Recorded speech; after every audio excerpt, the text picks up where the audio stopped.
Okay, let's start with the genitive case and its endings. Genitive case, or in Russian Родительный падеж. The main question words that are used with this case are кого или чего for the nouns, или какой, какого, каких for the adjectives.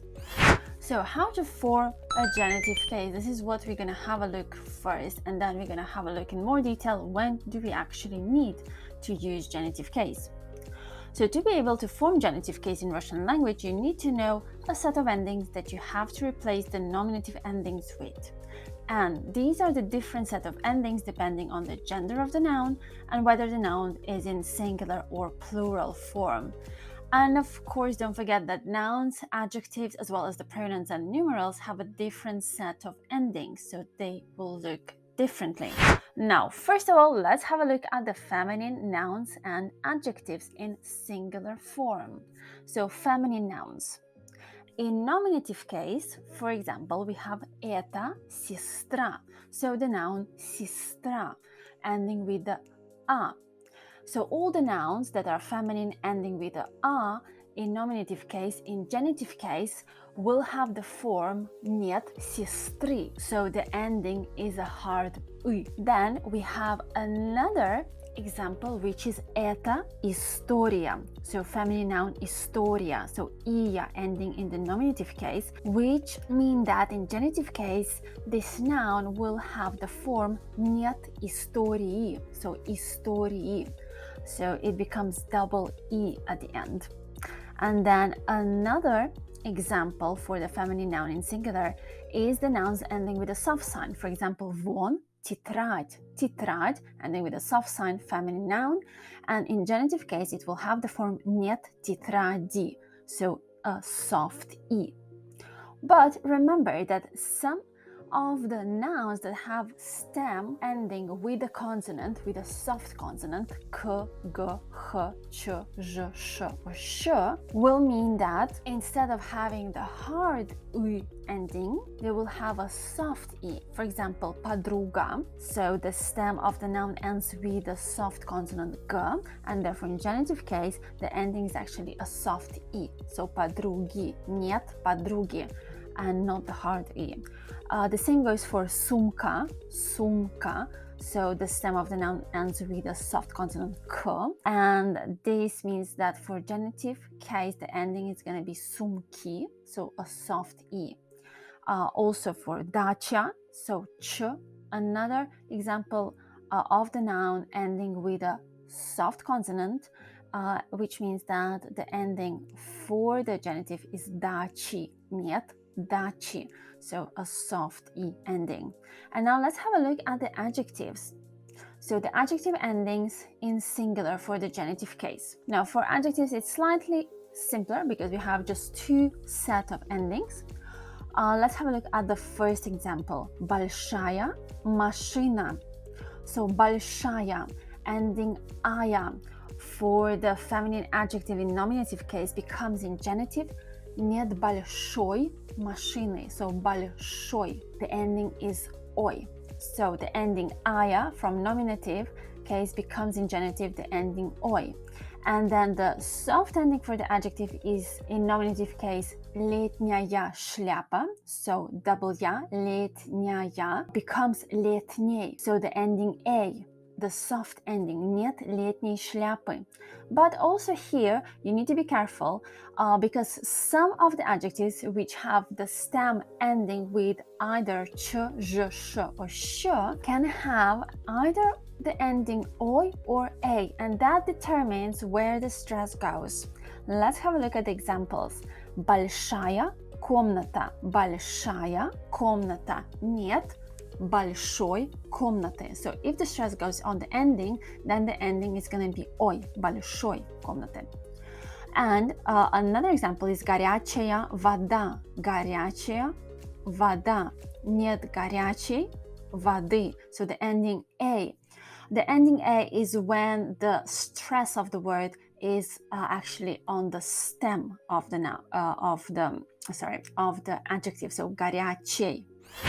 Okay, let's start now with masculine and neuter nouns and adjectives in singular. You will be glad to know that masculine and neuter nouns and adjectives have actually the same set of endings that they would use in genitive case.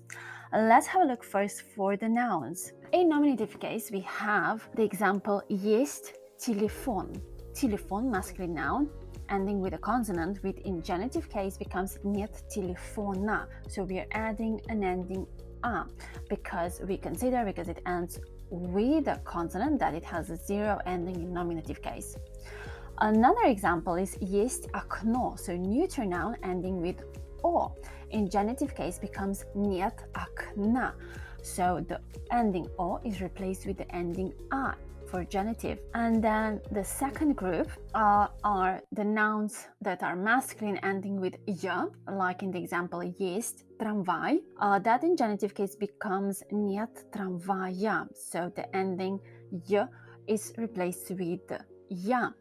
Another example is есть словарь, so masculine noun ending with a soft sign, that becomes in genitive case нет словаря. So the ending я again. And есть море, so neuter noun ending with е becomes in genitive case нет моря. So again, the ending е is replaced with the ending я. So basically we have just two options, either the ending a or я. Now for adjectives, there's a bit more complication. Now let's have a look at the first example. Новый телефон. Новый. Новый has the y ending, and it is a masculine adjective. In genitive case, the masculine adjectives that nominative case with y becomes нового, so ого ending, телефона. Большой музей, so ending ой, becomes большого музея, again ова ending. And белое вино, so neuter adjective ending with оя, белое, becomes белого вина, so ова again ending. And then we have a set of soft endings, what I call soft ending, are есть летний, so we have и ending because we have the soft e, and that's why I'm calling them the soft ending. Becomes летнего, so эво ending, нет летнего фестиваля. Есть синее море, so синее neuter adjective ending with double e becomes нет синего моря. So синее becomes синего, so эво ending. But careful with adjectives that stems end with either k, g, or h. These are the soft consonants. However, they do have what we would call unusual ending because they have a hard ending over. So строгий преподаватель, so строгий is actually masculine adjective in singular that has a soft ending e in nominative case, but in genitive case it becomes строгого, so over, a hard ending преподавателя. The same goes for крепкий, so the крепкий adjective, masculine adjective in singular that has the ending e in nominative case, but because the stem of the adjective ends with a soft consonant k, that means that in genitive case it becomes крепкого орешка, so over ending.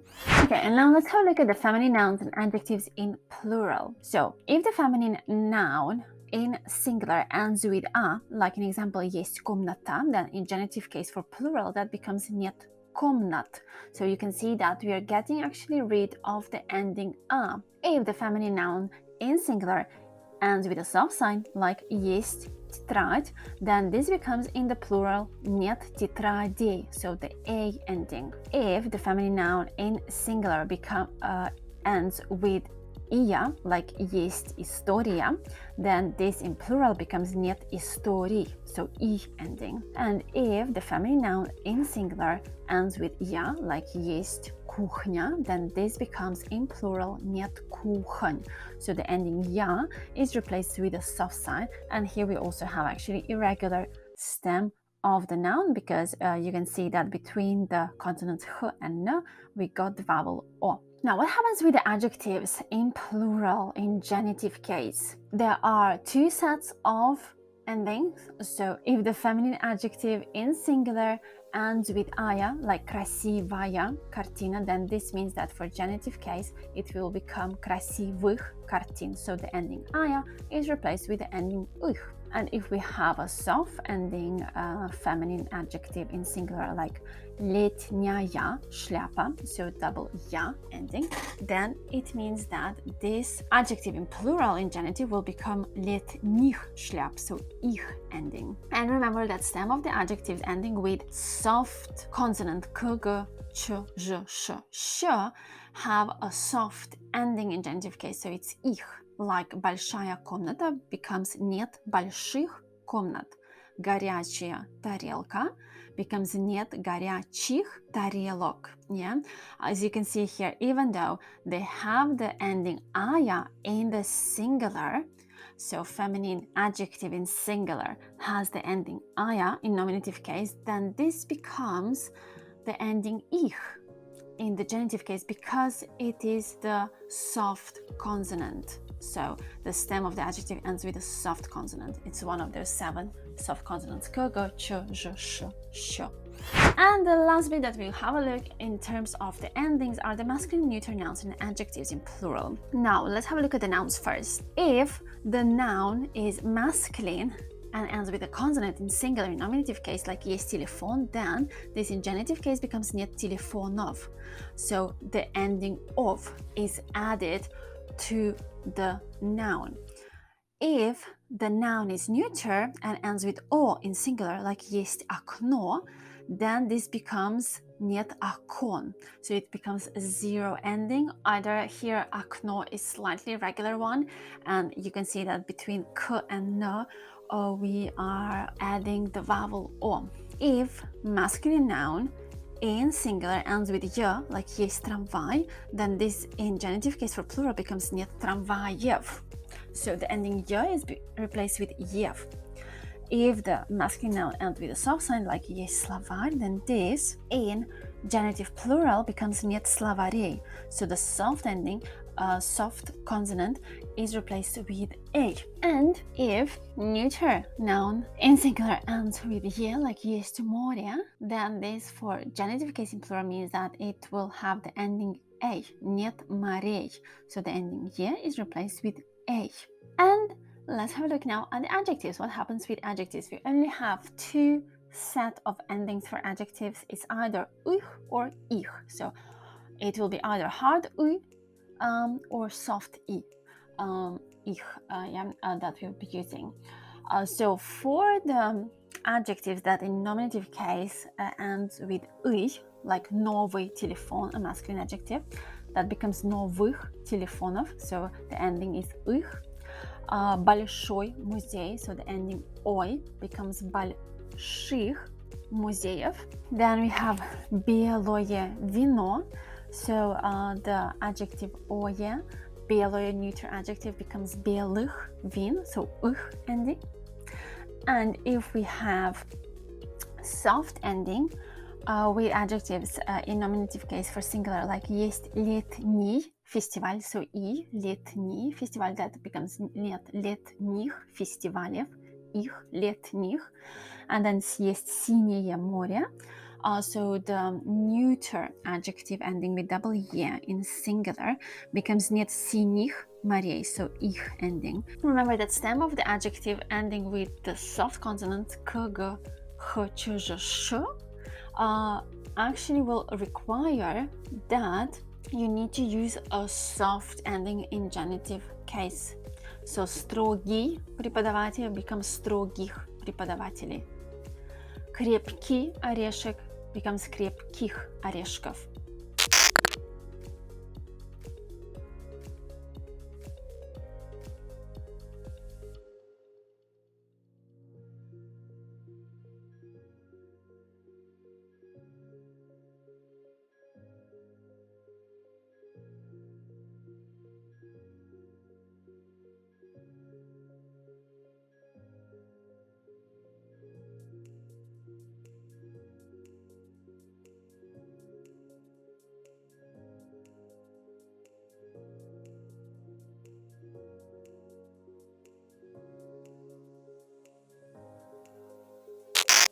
Okay, now that we already had a look at the regular nouns and adjectives and how they change in a genitive case, we're gonna have a look also at the exceptions. Of course, there are also exceptions, like for every grammar rule in Russian language, the genitive case also has some exceptions. The first set of words that I want to discuss with you are the words that actually have a similar tendency in the genitive case, which means that these words I'm gonna talk about have the tendency that they're vowels that we can find in the stem of the word in the nominative case actually kind of disappear in the genitive case because, well, you see, we don't actually like if the word have too many vowels in a word, and that's why, because when we add an ending that's already a vowel in the genitive case, it means that the vowel that is in front of it, so the last vowel that is part of the stem of the word, needs to kind of disappear. And let's have a look more on the examples so you will have a clear kind of picture of what I'm actually going on about.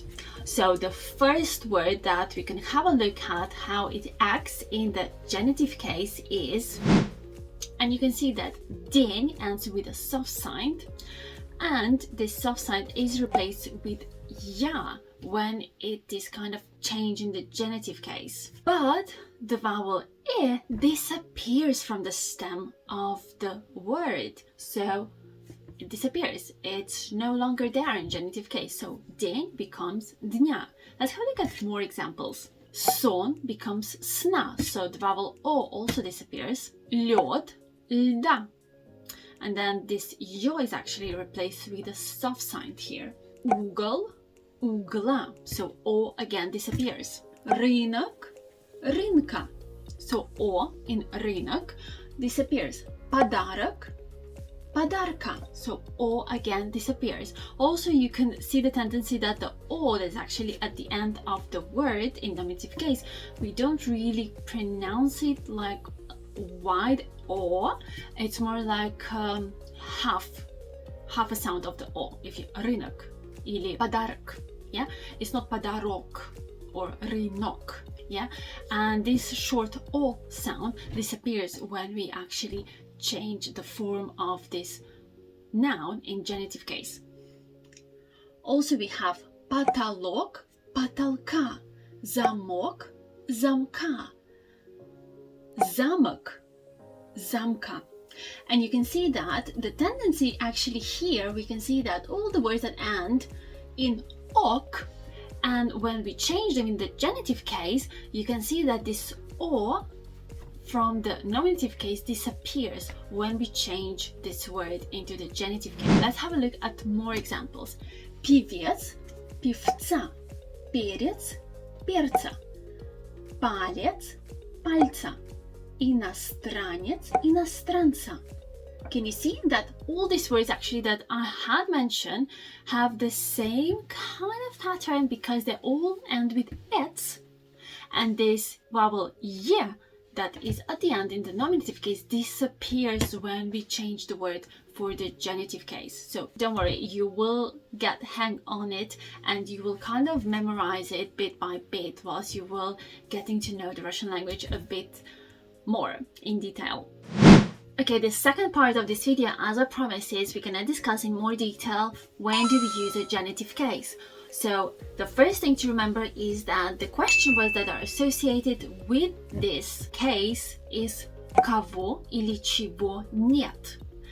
And the first and most important thing that usually the genitive case kind of tells you about is the absence or lack of something. So if someone is not there or something isn't there, you will use this word in genitive case. For example, Маши нет дома или Игоря нет дома, or на улице нет людей.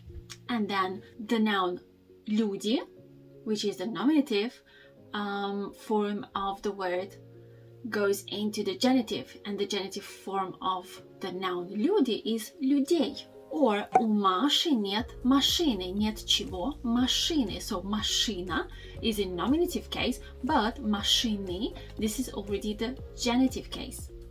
Another important use of genitive case is if you want to express possession of something or someone, or if you want to express the authorship. For example, это стихи Пушкина. So Pushkin, the surname, goes into the genitive case, which is Пушкина.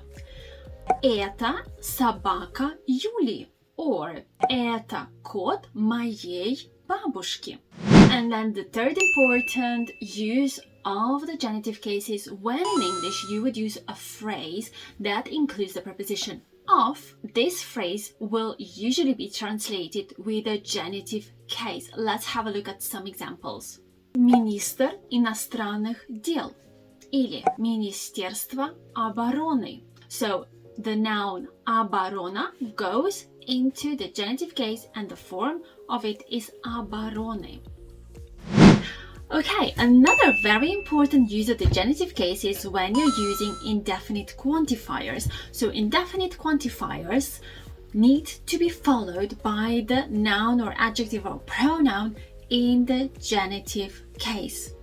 So if you're saying много, немного, then the noun that follows it needs to be in the genitive case. So for example, много детей. So дети goes into genitive, and genitive form of the noun дети is детей, или немного детей.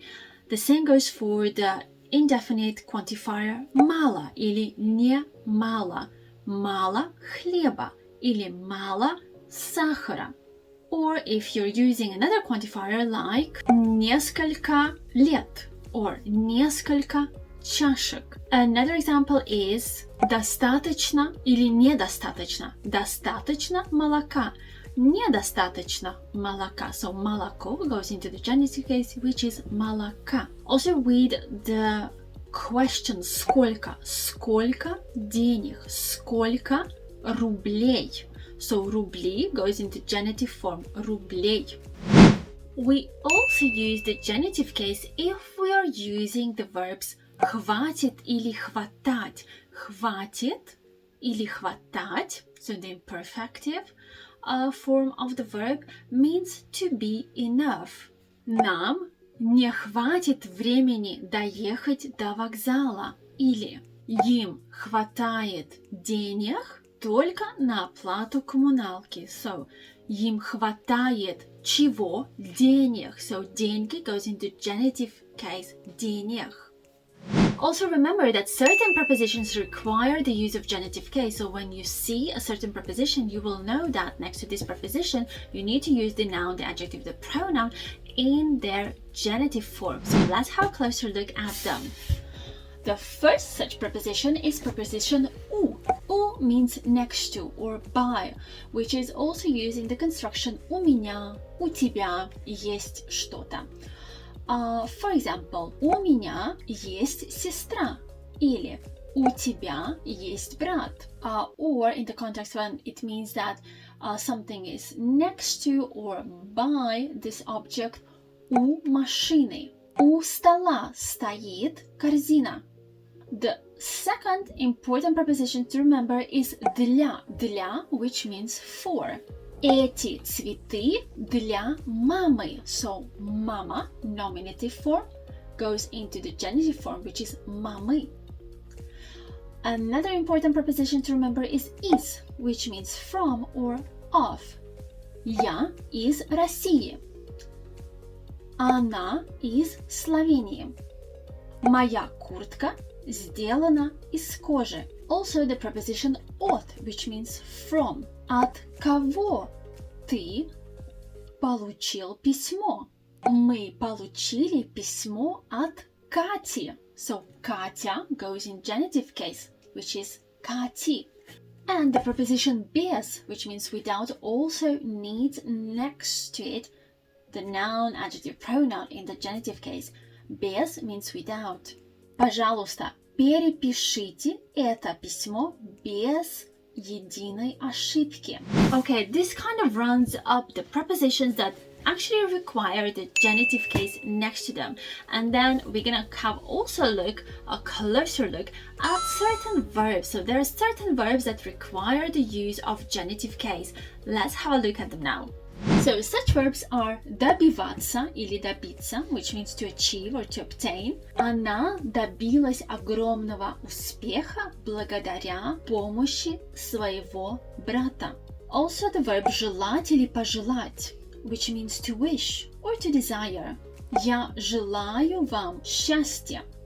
Или я желаю тебе здоровья. So здоровье goes into the form of the genitive. Здоровье, счастье, again, goes into the genitive form, which is счастье. And also the verb заслуживать, which means to deserve. Маша вполне заслуживает награждения. And there is a very peculiar use of the genitive case when it comes to numerals. So remember that if you're talking about the numerals 2, 3, 4, these numerals take the genitive case of a singular.